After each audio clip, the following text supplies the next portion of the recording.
Hi, I'm here with Salah from Welsh Refugee Council, who we're very pleased to announce is the winner of this year's Walter Dickie Leadership Bursary, the £2,500 award for leaders in the voluntary sector to help develop their skills.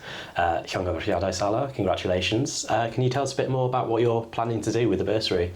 Diolch yn fawr, Mark. I'm planning to go to visit Canada. I am focusing on employability and specifically in the refugees sector. And the reason I chose employability because I'm super passionate about it. I have benefited from working in the refugee sector.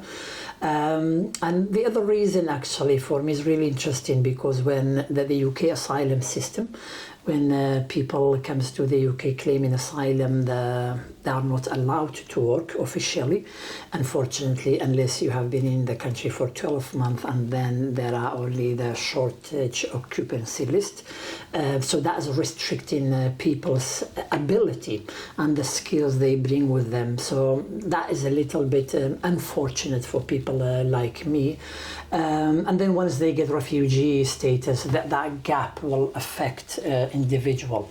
So it's a struggle then. So I am hoping, based on all this experience I have and all those challenges individual faces here, visiting Canada for me to meet right players, key individual there from the sector and in a higher level. That is the aim for me, just to bring the experience, whatever I learned, and sharing it with my colleagues in the sector and in the Bwrsari.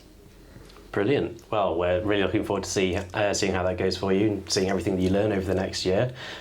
So it's just left for me to say congratulations once again. Gyngor Ffoaduriaid, and thank you very much. Diolch yn fawr. Diolch yn fawr iawn.